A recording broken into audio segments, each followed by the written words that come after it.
Ola, moi boas noites, señoras e señores, moi benvidos á conversa de hoxe, que nesta ocasión é para pechar o ciclo de programas que lle dedicamos esta semana ás letras galegas, a vida conta de que mañá se celebra o Día Grande da nosa lingua, o Día das Letras Galegas.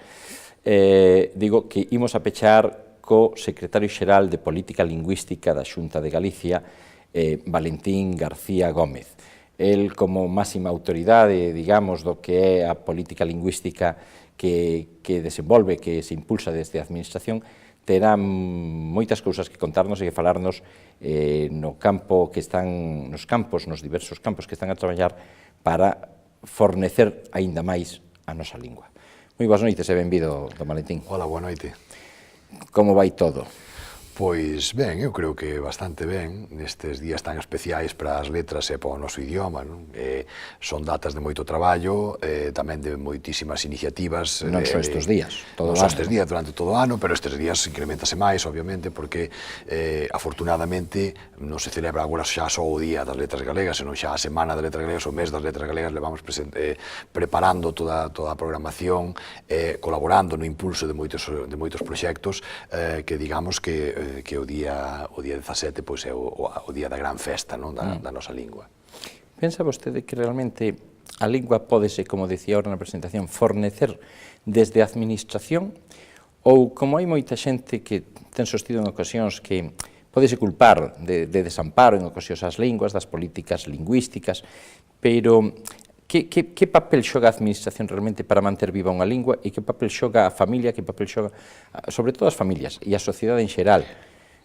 Teñen que ir un da man da outra, supoño, pero, como digo, que papel... Acabas de apuntar moi ben, porque xusto nesa breve intervención acabas de dicir piares fundamentais na evolución de calquera lingua. A familia é un entorno importantísimo, hora do que se chama a transmisión xeracional da lingua. É moi importante que os pais, as nais, o entorno familiar, que forme o núcleo familiar, lle transmitan a lingua materna, no noso caso, o noso objetivo é que se transmita o galego como primeira lingua, porque esa primeira lingua sempre é a que nos vai acompañar toda a vida. Vivamos no entorno en que vivamos, esteamos onde esteamos, aínda que unha persoa que naza en Galicia, que teña o galego como lingua materna, aínda que o resto da súa vida o desenvolva nun entorno anglófono, por poñer un caso, ou na Asia Menor, da igual, sempre recordará o galego e sempre terá o galego presente, máis aínda se o fai en Galicia. O ter unha primeira lingua que é a que máis, sempre é a que máis lle queremos, sempre é a que temos interiorizada, sempre é na que pensamos. Eu ainda moitas veces vou máis alá e digo que incluso é a que utilizamos cando dormimos, porque cando soñamos tamén nunha lingua. Esa é a lingua propia, o que chamamos a lingua propia, a primeira lingua ou lingua materna, dependendo da escola lingüística que sigamos. Eso é fundamental. Logo, as políticas lingüísticas tamén son moi importantes, e de feito recórdanlo ainda recentemente nos encontros para a normalización lingüísticas do Consello da Cultura, foi un dos aspectos que diversos analistas chegados de realidades moi distantes á nosa corroboraron. Nótase moito cando unha lingua ten políticas lingüísticas de apoio ou cando ten unha política lingüística feble ou cando non existe esa política lingüística. Nas porcentaxes de falantes que ten sempre se nota, sobre todo cando falamos de linguas que non se corresponden a comunidades lingüísticas de moitísimo número, moi elevadas. Que isto tamén é relativo, porque evidentemente o castelán non ten ninguna Secretaría Xeral de Política Lingüística, nin un inglés, porque son linguas moi maioritarias, vivas, tamén a nosa é viva, pero que responden a culturas, digamos, de moitísima influencia no ámbito económico, no ámbito demográfico, e que teñen unha expansión moi importante.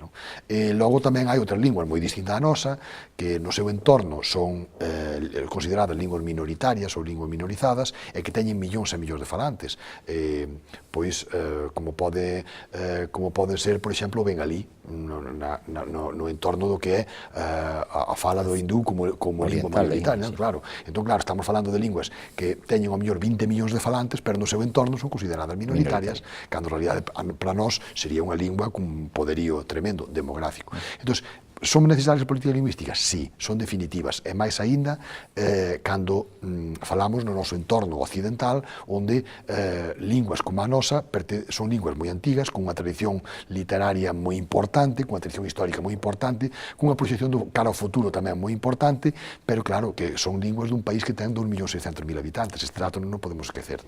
Entón, son moi necesarias políticas lingüísticas, e máis unhas políticas de apoio e de expansión das linguas. É que nese senso eu iba a dicir, é ben certo que o castelán e o inglés dicen non teñen unha secretaria xeral, non teñen unha dirección xeral, non teñen un ministerio, que podría ser extrapolando casi o organismo que debería tutelar eso, pero si teñen institucións que velan pola difusión, como é no caso do español o Instituto Cervantes, no caso do chinés o Instituto Confucio, as políticas activas que fan, sobre todo Estados Unidos e Inglaterra, para expandir ainda máis a súa lingua, ainda que xa é unha lingua moi imperialista, poderíamos decir, non? Pero teñen esas políticas. Vostedes teñen un pouco tamén nesa liña de expansión e de fornecer o galego cara fora os lectorados, que están en moitísimas universidades do resto do Estado español e mesmamente de universidades estranxeiras, de universidades do resto de Europa e do resto do mundo. En cantos países están neste momento? Pois neste momento temos centros de estudos galegos en 39 países distintos, en 39 universidades distintas, por decirlo de algún xeito, que van de San Petersburgo a Cracovia ata Río de Janeiro ou ata Buenos Aires, Fortaleza ou Oxford. Todo isto danos unha presenza moi importante, porque para calquera lingua a proxección exterior é tamén moi importante. Se falamos do galego, que é algo co que conta dende hai relativamente poucos anos, máis importante aínda.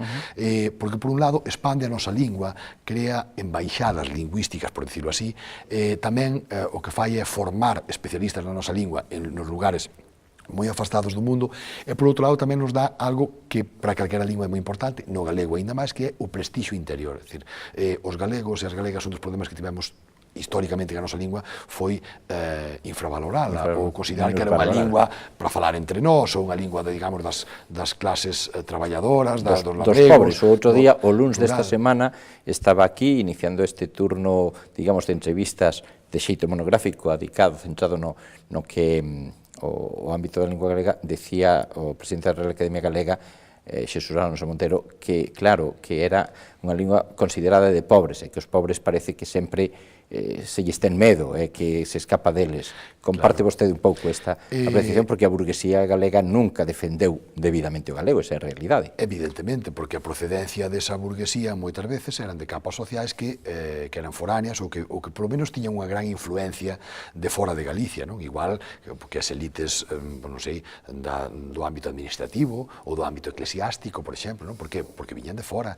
Entón, históricamente, isto foi así durante moito tempo, e iso foi a maneira de que o galego non fose a súa lingua de instalación, era en lingua de instalación pois dos labregos, dos mariñeiros, e entón esa é a nosa realidade sociolingüística, iso é o que, digamos, o que está na base da lingua que aínda temos hoxe, e que, pois, fundamentalmente do ano 78 para cá, en canto se retorna a democracia, que é cando se empezan a deseñar, non só en Galicia, senón tamén en Euskadi, no País Vasco, en Valencia, políticas activas de promoción das linguas cooficiais ou das linguas propias, pois é cando empezamos a traballar, pero claro, empezamos a traballar sobre ese estatus da lingua galega, que é unha lingua maioritaria na nosa poboación, pero que ten esas condicionantes, igual que o catalán ten as súas en Cataluña, ou igual que o éuskaro ten as súas en Euskadi. O que pasa é ben certo que tanto o dixo, sobre todo en Cataluña, o euskera, o euskaro, no País Vasco, pois é ben certo que o mellor nunca foi tan defendido pola burguesía do País Vasco, porque era unha lingua difícil, moi difícil, moi allea para moitos castelán falantes de ali. Sin embargo, o catalán sempre tivo unha gran defensa por parte da burguesía. Eso axudou tamén a instalarse, non? Sí, evidentemente. O catalán, por exemplo, pois é unha lingua que foi sempre moi defendida por unha burguesía moi potente, catalá, moi viaxada, claro, é moi asentada no seu país, e que sempre tiveron o catalán como non só por deferencia cara á lingua, senón como marca exclusiva da súa catalanidade, por decirlo de alguna maneira, sinal identitario. Efectivamente. Outro caso distinto, pois, é, por exemplo, do éuscaro, non? En Euskadi, xa a distancia lingüística que hai entre esta lingua e o castelán como lingua predominante do Estado, pois claro, dificultou moito históricamente o seu coñecemento e o seu uso. É unha realidade distinta, pois digo que cada lingua hai que analizala sempre no seu entorno sociolingüístico. Falábamos antes de linguas predominantes, de linguas, eu creo que mal chamadas minoritarias, porque non sempre a lingua minoritaria, había que pensar, por exemplo, o castelán, que é unha lingua mayoritaria en España, por exemplo, está considerada unha lingua minoritaria en Estados Unidos, por exemplo, é a mesma lingua, non? Por iso, o Estado ten que promocionar, por medio do Instituto Cervantes, neste caso, pois políticas activas para promover o castelán, por exemplo, en Estados Unidos, que todos sabemos que é onde se están volcando moitos medios neste momento, e digamos que é un lugar dos máis interesantes para expandir o castelán neste momento, pero máis interesantes non só polo entorno lingüístico, senón porque é un país moi poboado, cun gran potencial económico e dun gran peso político en todo o occidente expandido. Son condicionantes que moitas veces se escapan ao que son os criterios lingüísticos, porque as linguas hai que entendelas sempre nun estado da cuestión, digamos, da sociedade que as fala ou que non as fala. Bueno, tamén hai outro país, un dos países emerxentes, Brasil, que está moi preto de nós pola lusofonía, pero que tamén están potenciando un xeito espectacular o castelán, polos acordos que tivo, sobre todo, o goberno Lula, non? De implementala como segunda ou terceira lingua. É precisamente nós agora dende Galicia, unha das políticas que estamos poñendo en marcha recentemente nestes días pasados, acabase de admitir a trámite no Parlamento unha lei que o que pretende é achegar o portugués á poboación galega e ao coñecemento do portugués. Se alguén ten facilidades para falar portugués e para aprender o portugués oral e escrito, somos os galegos. Está clarísimo. Por qué? Porque temos unha lingua que pertence ao mesmo tronco común, é unha lingua que pertence ao ámbito da lusofonía. Isto que quere dicir que nós agora, por exemplo, estamos enfocando moitísimo cara aos empresarios, que é un ámbito onde nos interesa moito potenciar o galego, porque tradicionalmente tampouco non o estivo. Entón, que lle queremos dicir con isto a empresarios ou traballadores e traballadoras que están pensando en externalizar os seus servizos a países de economías emerxentes, por exemplo, Brasil, ou Angola, ou Mozambique, que son auténticos gigantes que están medrando no mundo inteiro? Estamos intentando explicar a todos estes galegos e estas galegas que están pensando en poder traballar ou irse ou vender a estes países, que temos unha ventaxa tremenda, que é que non necesitamos intérpretes nin dicionarios para poder entendernos con eles, que calquera de nós nos vamos entender de xeito inmediato con calquera empresario ou empresaria angoleño, con calquera persoa que nos queira contratar ali, ou aos que lle queiramos vender ou comprar algo. Xa non só Brasil ou Portugal, que ao mellor son interlocutores que sempre sentimos máis próximos, aínda que eu creo que non o suficiente aínda, pero o portugués danos acceso, o feito da nosa lingua ser intercomprensible co portugués, danos acceso que a nada menos que a 270 millóns de persoas no mundo. Isto é un potencial tremendo que ningunha outra lingua cooficial na península ten. Só temos os galegos. E iso é importantísimo sabelo. E tamén aí estamos dando pasos de políticas activas que permitan visualizar esa proximidade do galego e a lusofonía, porque nos dá vantaxes non só a hora de expandir e sentir útil o galego, senón vantaxes noutros ámbitos moi distintos, como por exemplo pode ser o socioeconómico. É que moitas veces falase precisamente deso, de que as linguas, hai informes da UNESCO, ademais, cando falamos de linguas minoritarias, e que ten un mínimo de falantes que dice que poden morrer en moitas cosas estas linguas se non se van pasando xeneracionalmente, se non hai esa implicación familiar, pero tamén por motivos económicos, porque cada vez máis, o que falamos antes do inglés, é unha lingua dominante, sobre todo, ou agora o chinés, por razóns económicas. E aquí desde Galicia en moitas ocasións, e máis, eu teño escuitado moitos pais, non, meu fillo que estudie inglés, o galego non o precisa para nada.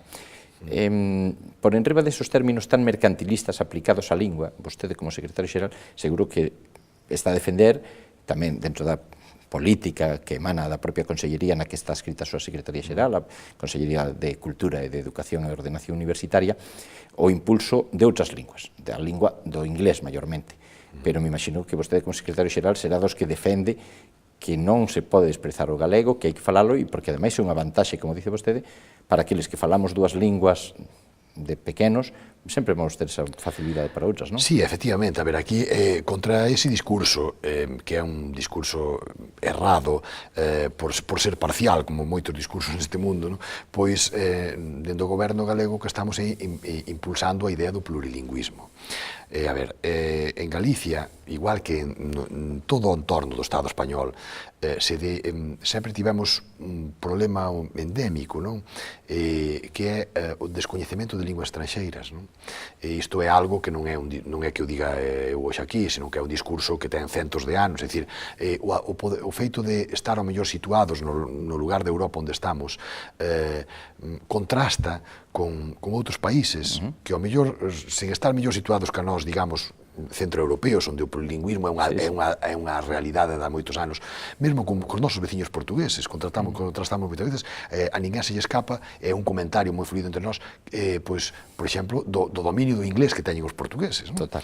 Bueno, influye, sabe, hai a teoría de que o audiovisual, que tamén axuda, eu penso que hai dos factores determinantes, o tema da colonialización dos portugueses de moitas zonas, tamén o seu comercio con Inglaterra favoreceu o inglés, e tamén o tema audiovisual. Eu creo que é un tema histórico, que ven antes do audiovisual. O audiovisual, efectivamente, apoia esta inmersión, apoia esta situación, pero ven desde moito antes do audiovisual, que é a capacidade de externalización que tiveron os portugueses durante toda a súa historia. Entón, volvendo ao tema do plurilingüismo, é dicir que temos que facernos a que a nosa realidade ten que ser plurilingüe, igual que o é desde hai moitos anos, pois en países ben pequeniños como Suíza, por exemplo, que ten 4 linguas oficiais, un país cunha poboación reducida, cun territorio moi pequeno, ou igual que o pode ser, non sei, pois en Canadá, o Quebec, que é un estado pequeno dentro do que é a inmensidade do Canadá, e que é francófono, falase francés, frente ao todo o resto de Canadá que fala inglés. Entón, como podemos analizar isto? Que lección desprendemos de todo isto? Que a importancia dunha lingua, ou a previvencia dunha lingua, ou a utilidade dunha lingua, non ven marcada só polo número de falantes que teña, non ven marcada só polo potencial económico que teña, non ven marcada só pola situación política que viva ese país, ven demarcada por todas estas circunstancias xuntas e moitas máis, que é o que chamamos a realidade sociolingüística que abran unha lingua. Eu creo que hai 15 anos sería sumamente peregrino dicir que todos estaríamos desexando aprender chinés, por exemplo, unha lingua tan distante da nosa, que víamos alá en Oriente como unha lingua que só se falaba ali, un país pechado a si mesmo, comunista, non sei que. E hoxe en día non nos parece ninguna idea peregrina. É dicir, hoxe en día case temos asumido de que os nosos pequenos e as nosas pequenas algo de chinés terán que saber se queren desenvolverse, polo menos no mercado internacional.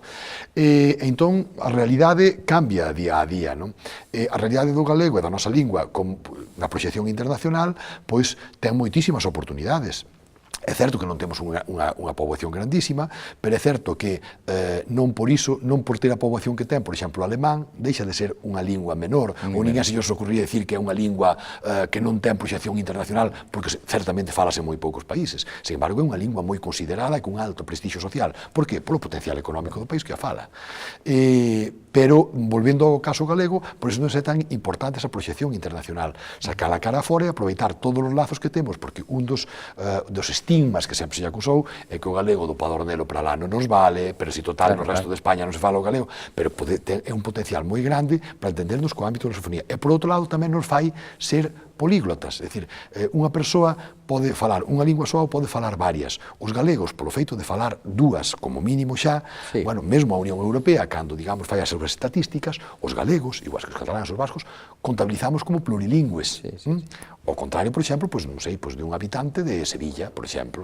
Pero máis alá das estadísticas, incluso o que é mellor desde o campo sociolingüístico e pedagóxico é esa esa facilitación mental que lle ten a un neno que se educa en dúas linguas nacendo, adquirir rapidamente coñecementos nunha terceira. Todos sabemos das ventaxas do plurilingüismo, non? É popularmente coñecido que unha persoa que adquire unha segunda lingua, logo é moito máis fácil adquirir unha cuarta, é moito máis fácil adquirir unha quinta, quer dizer que o plurilingüismo é un estado educacional, un estado formativo, e tamén nos dá agilidade mental a hora de adquirir novas linguas. Dígame unha cousa, señor García, eu vexo falando con vostede nesta conversa distendida, suave, amable hasta onde pode serlo, que fala con auténtica paixón do galego. Pero vostede, como dixen ao inicio da conversa, é a máxima autoridade no campo lingüístico da Xunta, digamos, quen ostenta as políticas, quen ten que leválas, ainda que rinda contas a un conselleiro, en última instancia, o presidente da Xunta. Pero precisamente nese eido falábase cando a etapa cando o goberno de Manuel Fraga falábase do bilingüismo harmónico. Posteriormente hai un goberno bipartito onde PSOE e BNG que defenden e impulsan hasta onde poden, é dicir, a lingua galega. Sin embargo, hai moita xente que hoxe en día dice que a actual Xunta non quere o galego. Vostede que diría ao respecto? Queren vostedes o galego de verdade ou non? Querémolo moito.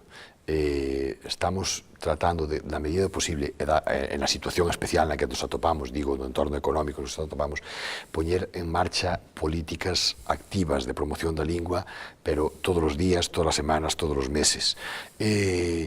O que pasa é que, a situación que se deu a partir de que o goberno Feijóo no ano 2009 accede ao goberno galego é unha confrontación no ámbito dos sectores que promoven a lingua, que non unha confrontación social, é dicir, o povo galego non ten ningún tipo de problema coa súa lingua, a pé de rúa ninguén se lle ocorre decir que neste momento a lingua é un problema serio en Galicia, ni sequera está sobre e menos nos momentos actuais nas primeiras preocupacións da poboación.